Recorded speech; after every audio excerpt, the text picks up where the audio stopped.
The nameplate gleamed under the fluorescent lights of the executive floor: Sofia Martinez, Chief Executive Officer.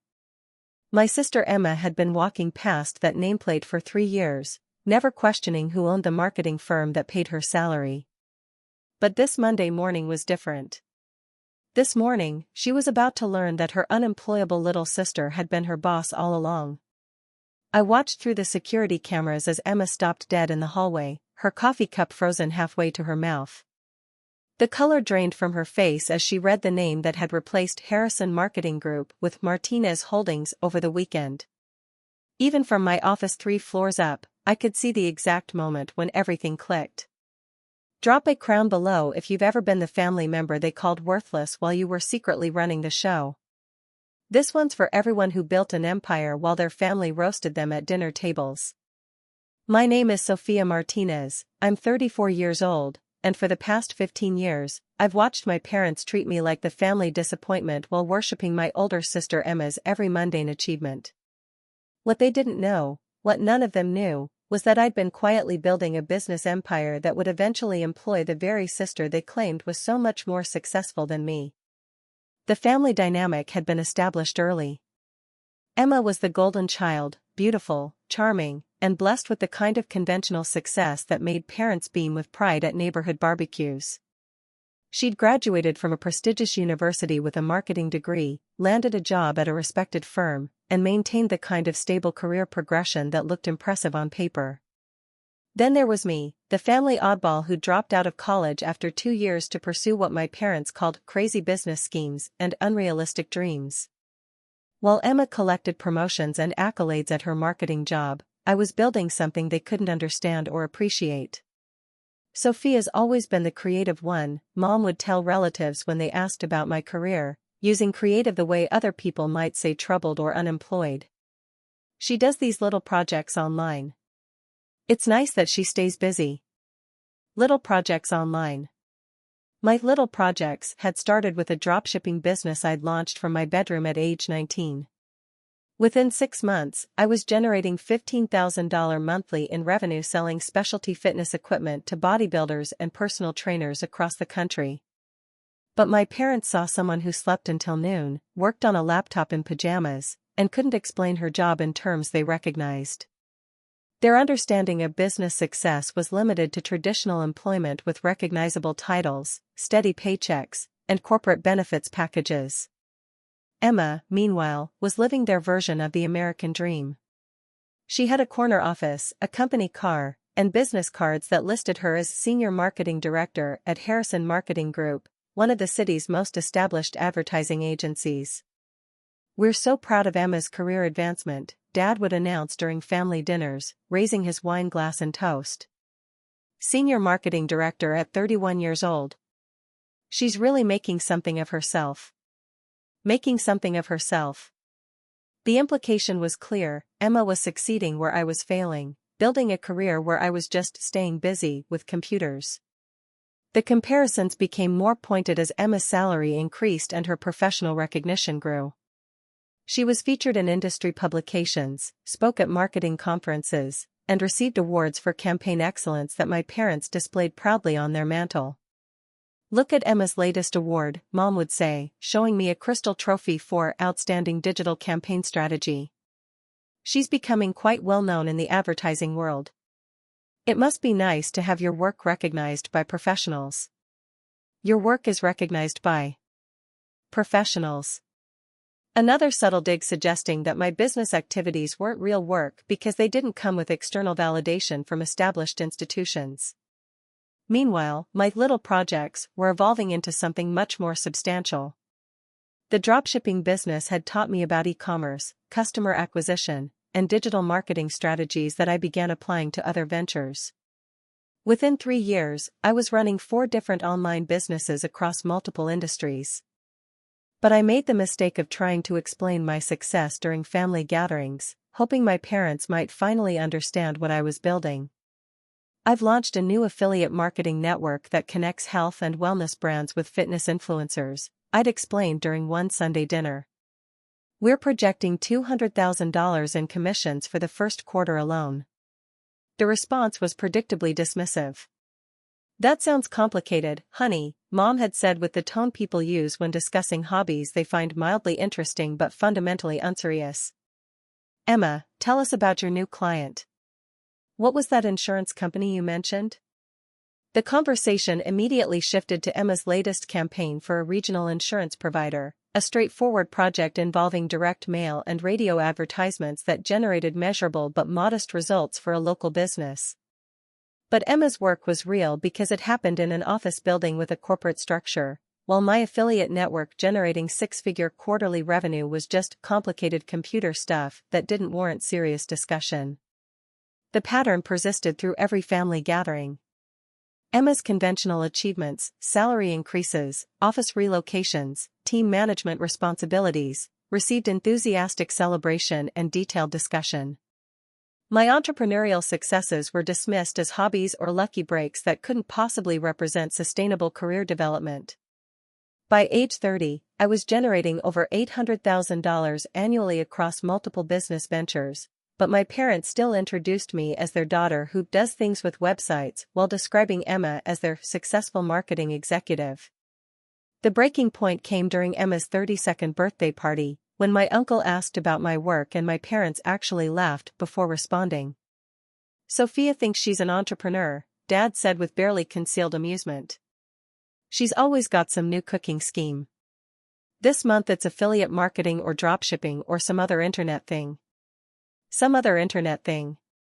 15 years of building businesses, and my father reduced my professional expertise to some other internet thing that wasn't worth understanding or respecting. At least Emma has job security, Mom added. Harrison Marketing Group is such an established company. Sophia's always one failed project away from needing to find real employment. Real employment. The phrase stung because it revealed how fundamentally my parents misunderstood both entrepreneurship and my actual financial situation.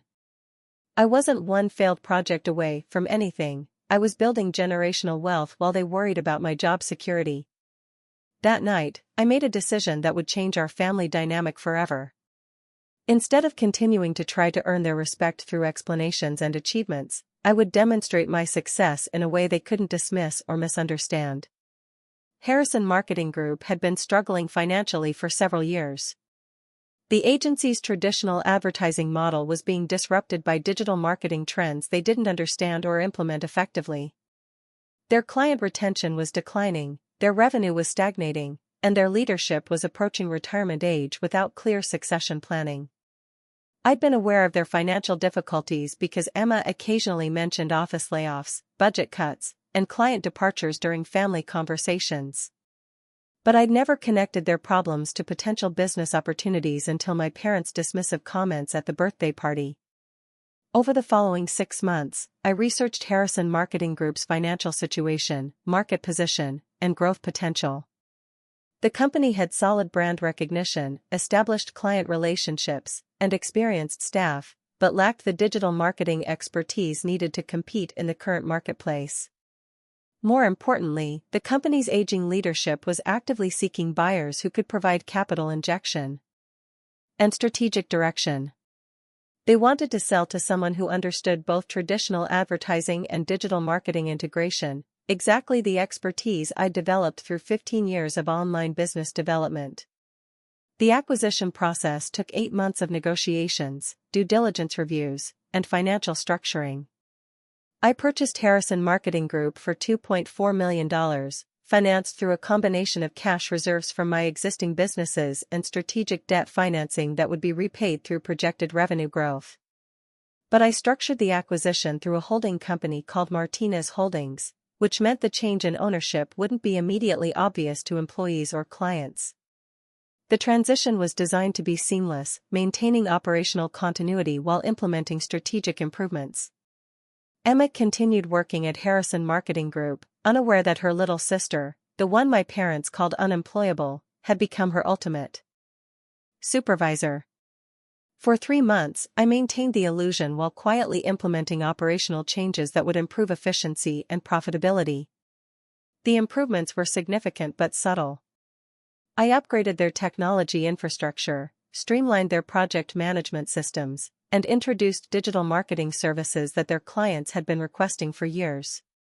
Revenue increased by 23% in the first quarter under my ownership, while employee satisfaction improved due to better resources and clearer strategic direction. But I waited to reveal the ownership change until the company's quarterly performance review, when Emma would see the financial results and understand the dramatic transformation that had occurred under new leadership. The morning of the big reveal, I arrived at the office early to oversee the installation of new signage that would replace Harrison Marketing Group with Martinez Holdings throughout the building. The change was cosmetic but symbolic, a clear indication that the company had entered a new era under different management. I also had my name added to the executive nameplate directory, listing Sophia Martinez, Chief Executive Officer, at the top of the organizational chart. After 15 years of being dismissed as unemployable, I wanted Emma to see exactly where her little sister had landed in the corporate hierarchy.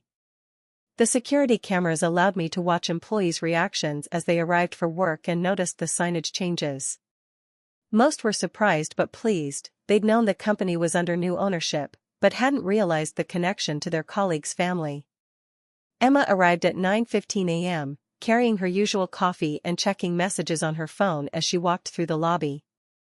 She was focused on her daily routine and didn't immediately notice the new signage or the activity around the executive directory.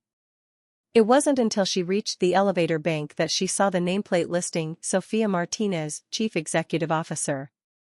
I watched through the cameras as she stopped walking, set down her coffee cup, and stared at the nameplate with an expression of complete confusion. She read it 3 times, as if the words might change or reveal themselves to be some kind of mistake. Then she pulled out her phone and called someone, probably mom or dad, with shaking hands. "Is Sophia your sister?" I heard one of her colleagues ask as she stood frozen by the elevator. "The new owner? We had no idea you were related to the CEO." The word CEO seemed to hit Emma like a physical blow. Her little sister, the family disappointment who did computer things, was not only employed but was running the company that had been paying Emma's salary for 3 years. 20 minutes later, Emma knocked on my office door. I'd been expecting this conversation since the acquisition closed, but I was still curious to see how she would handle the revelation that her unsuccessful sister was now her boss. "Sophia," Emma said, standing in my doorway with an expression that mixed shock, embarrassment, and something that might have been respect. "I need to talk to you." "Of course," I replied calmly. "Please, come in and have a seat." Emma sat down in the chair across from my desk, the same desk where she'd attended employee meetings for years, never imagining that her sister would eventually sit behind it as the company owner. "I don't understand," Emma said finally. "How is this possible? When did you buy Harrison Marketing Group? How did you afford it?" "I purchased the company 8 months ago," I explained. "The acquisition was financed through revenue from my existing businesses, which have been quite successful over the past 15 years. Quite successful. The understatement was intentional. I wanted Emma to ask follow-up questions rather than simply providing a detailed financial explanation. "Your existing businesses? Sophia, I thought you just did freelance work or affiliate marketing or something like that." "Something like that," I agreed. "Actually, I've been running multiple businesses across different industries. Last year's combined revenue was approximately $3.2 million, which provided the capital base needed for this acquisition, $3.2 million. The number hung in the air between us as Emma processed what it meant about her assumptions regarding my career and financial situation. $3.2 million? Emma repeated, as if saying it aloud might help her understand the implications. "That's correct. The affiliate marketing network you heard me mention at your birthday party generated $800,000 alone. Combined with my e-commerce businesses, consulting services, and investment income, I've been quite fortunate financially." Quite fortunate. Another understatement designed to let Emma draw her own conclusions about the disparity between her assumptions and my actual circumstances. "Emma," I continued, "I want you to know that your job is secure. You're an excellent marketing director, and I value your contributions to the company's success. This ownership change doesn't affect your professional standing or responsibilities. The reassurance was genuine. I had no intention of disrupting Emma's career over family dynamics. But I also wanted her to understand that those dynamics had shifted significantly. Sophia, I owe you an apology, Emma said quietly. We've all been. I mean, Mom and Dad have been dismissive of your work, and I went along with it. I didn't understand what you were building. Most people don't understand entrepreneurship, I replied. It's not a conventional career path, and the results aren't always visible to outside observers. But we should have taken you seriously. We should have asked more questions, shown more interest. Instead, we treated your achievements like they didn't matter. The acknowledgement was appreciated, but I was more interested in moving forward than rehashing past dismissals. The business results spoke for themselves now, and Emma's recognition of her family's mistakes was less important than her understanding of the new reality. Emma, I'd like to propose something, I said. Harrison Marketing Group needs to expand our digital marketing capabilities to remain competitive. You have strong traditional marketing experience, and I have digital expertise. Would you be interested in working together to develop integrated campaigns that combine both approaches? The offer was strategic. Emma's conventional marketing knowledge complemented my digital expertise, and collaboration would be more effective than replacement. But it also represented a complete reversal of our family dynamic, with me extending professional opportunities to the sister who'd always been portrayed as more successful. I'd love that, Emma replied. I've actually been wanting to learn more about digital marketing, but I didn't know where to start. Perfect. We'll schedule some training sessions to bring you up to speed on the platforms and strategies we'll be implementing. I think you'll find the integration possibilities exciting. The conversation continued for another 40 minutes, covering business strategy, family dynamics, and Emma's questions about my entrepreneurial journey. For the first time in our adult lives, we were talking as professional equals rather than as the successful sister and the disappointing sister. That evening, Emma called our parents to explain the ownership change and correct their understanding of my career status. I wasn't part of that conversation, but the phone call I received from Mom later that night suggested it had been enlightening. Sophia, Emma told us about Harrison Marketing Group, Mom said, her voice carrying a tone I'd never heard before, something between amazement and embarrassment. We had no idea about your business success. Why didn't you tell us you were making so much money? I tried to tell you, I replied gently. But every time I mentioned revenue numbers or business achievements, the conversation got redirected to Emma's job or someone else's conventional career progress. The silence on Mom's end lasted long enough that I wondered if the call had been dropped. Sophia, your father and I owe you a huge apology, Mom finally said. We've been terrible parents to you, dismissive and unsupportive when we should have been celebrating your achievements. Mom, I don't need apologies. But I do need respect for the work I built. My businesses aren't hobbies or schemes, they're legitimate enterprises that employ people and generate substantial revenue. We understand that now, Mom said. We're incredibly proud of what you've accomplished, even if we were too stubborn to see it before. 6 months later, Harrison Marketing Group was featured in a business magazine article about successful company acquisitions and digital transformation strategies. The article included a photo of me in the executive conference room, with a sidebar highlighting the 47% revenue increase achieved in the first year under new ownership. The magazine was delivered to my parents' house, where Emma found it on the kitchen counter with a note from Mom, finally understanding what Sophia has been trying to tell us all these years. A year after the acquisition, I promoted Emma to Vice President of Integrated Marketing, recognizing both her expanded digital skills and her valuable experience with traditional advertising methods. The collaboration between our complementary expertise had resulted in several award-winning campaigns that generated exceptional results for our clients. During the company holiday party, Emma gave a toast that surprised everyone in attendance. I want to thank our CEO, Sophia Martinez, who took a chance on this company and transformed it into something exceptional. But more than that, I want to thank my little sister for showing me what real success looks like. Real success. The phrase that had once been used to diminish my achievements was now being applied to the business empire I'd built while my family dismissed my efforts as computer things. The relationship with my parents improved dramatically once they understood my actual financial situation and business achievements. Dad started asking detailed questions about entrepreneurship and investment strategies. Mom began referring potential clients to Harrison Marketing Group and bragging about her CEO daughter to neighbors and friends. But the most satisfying change was the end of the constant comparisons between Emma and me. Instead of positioning us as the successful daughter versus the disappointing daughter, our parents learned to appreciate different types of achievement and recognize that success comes in many forms. 2 years after the acquisition, I launched Martinez Holdings' second company, a digital marketing agency that served clients too small for Harrison Marketing Group's traditional services. Emma joined as a partner, bringing her marketing expertise to a venture that combined our complementary skills. The partnership was successful both professionally and personally. We'd moved beyond sibling rivalry and family dynamics to become genuine business collaborators who respected each other's strengths and contributions.